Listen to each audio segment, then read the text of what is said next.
출애굽기 11장입니다. 11장은 세 그룹, 세 가지 재앙을 즉 총 9차례에 거친 재앙들로 말미암아 이집트 땅은 거의 항폐하게 되었으며 이집트 신들은 무능한 거짓 신들임을 드러나게 되었습니다. 하나님께서는 당시 최대 강국으로 군림한 이집트를 경제적으로 치명적인 손해를 입힘으로써 바로와 그 백성들을 불안과 두려움에 떨게 하였습니다.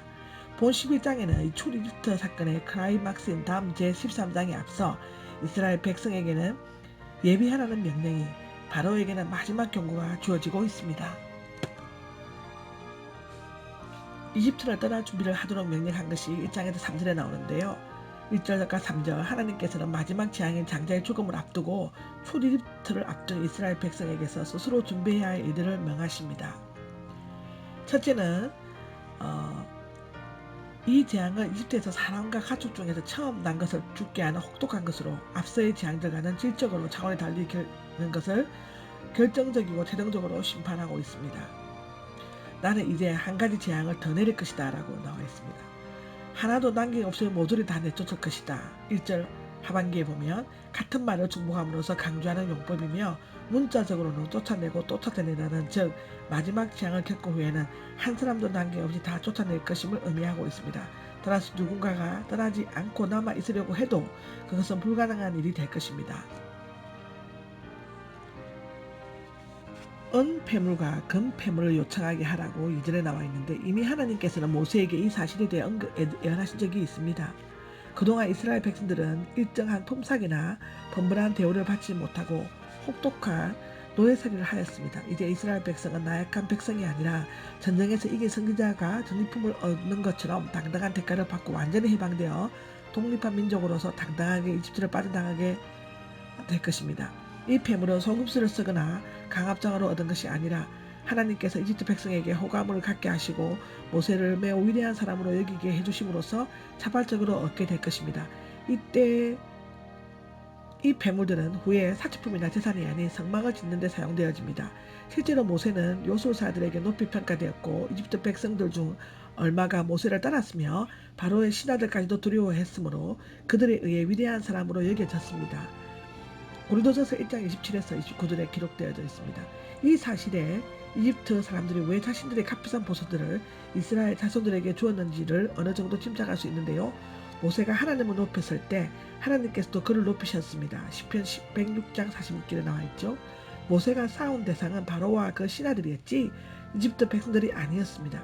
아마도 백성들은 재앙들이 닥칠 때마다 완고하게 고집을 부리는 바로와 신하들을 원망했을 것입니다. 마지막 재앙에 대한 예고가 4절에서 8절에 나와 있는데요. 모세는 이스라엘 백성에게 이집트를 떠날 준비를 하라고 말한 후 하나님께서 장자의 죽음이라는 무서운 재앙을 내리실 것임을 경고하였습니다. 여기서 보면 다 경고를 합니다. 그런데 듣지 않죠. 우리 현재 살아가는 사람들의 모습이 많이 보여집니다. 내가 한밤중에 이집트의 한가운데로 나아가려고 한다. 4절에 나와 있는데 때와 장소에 대한 것인데, 이때 밤은 마지막 경고를 한 그 밤이 아니라 유월절 어린 양이 준비되고 난 지 3일이 지난 밤, 즉 니산월 14일 밤입니다. 앞서 흑암재앙에서 3일 동안 두려움에 떨었던 이집트인들은 큰아들을 잃고 통곡하는 무서운 밤을 맞이하게 될 것입니다. 그리고 지금까지 9가지 재앙은 하나님께서 모세와 아론을 통해 행하셨지만 이번 재앙에는 직접 자신이 그들의 가운데 나아가서 시행하실 것임을 나타내고 있습니다. 특히 네가는 하나님께서 굳은 의지를 가지고 혹독히 심판하실 것을 나타내고 있으며 그들 가운데는 심판이 이집트의 한가운데 그 왕의 보좌에서부터 온 이집트 전역으로 확대되는 것을 의미하고 있습니다. 이 재앙은 이집트인에게는 멸망의 도구이지만 애인에게는 구원의 수단이 될 것입니다. 창세기 6장 17절에서 19절에 기록되어져 있습니다.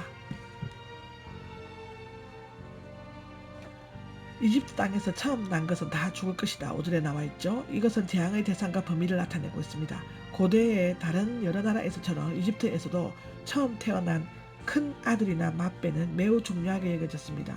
큰 아들은 아버지의 모든 꿈과 계획과 연관되어 있으며 가계를 잇는 계승자요 한 가문의 대표자였습니다. 맏아들에게는 지도자적인 지위, 존귀함, 갑절의 재산이 주어졌습니다.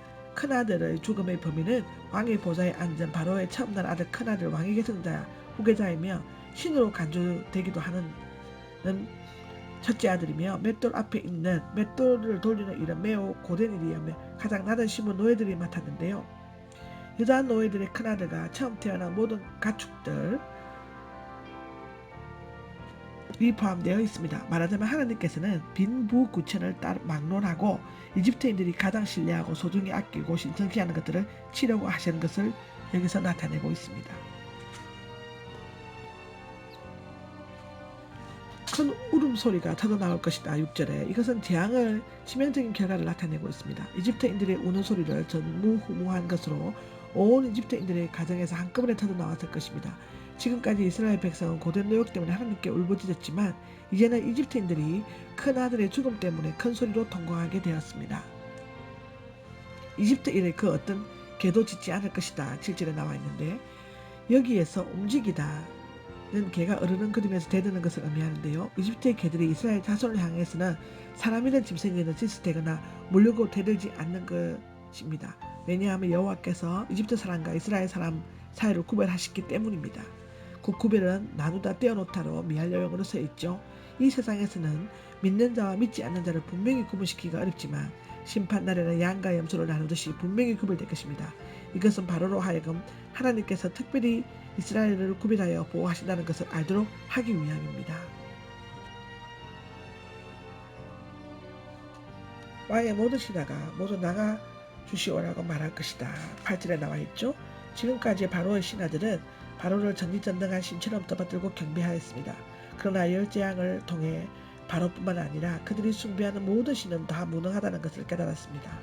반면에 그들은 모세와 아론이 행하는 기적들을 보면서 그들을 신의 버금가는 존재로 생각하게 되었습니다. 결국에는 우상에게 예배하듯 엎드려 절하면서 당신과 백성 모두 나가달라고 사정을 하게 될 것입니다. 이와 같이 하나님의 10대 재앙은 바로의 교만을 꺾고 바로로 하여금 히브리인의 하나님이 자신의 백성을 얼마나 사랑하는지를 깨닫게 하는 데 있었습니다. 이집트의 재앙은 대개 예고됐기 때문에 바로가 하나님의 뜻을 깨닫고 분별하는 능력이 조금이라도 있었다면 충분히 재앙을 피할 수도 있었습니다. 모세는 이전의 태도와는 전혀 다르게 몹시 화를 내면서 물러나갔는데 그 이유는 바로가 9번씩이나 말을 바꾸면서 배신했고 목숨까지 위협했기 때문입니다. 모세가 화를 내면서 간 것은 더 이상 바로와 대화하지 않고 본격적인 심판이 내려지게 될 것임을 알리는 마지막 경고임을 나타내어주고 있습니다.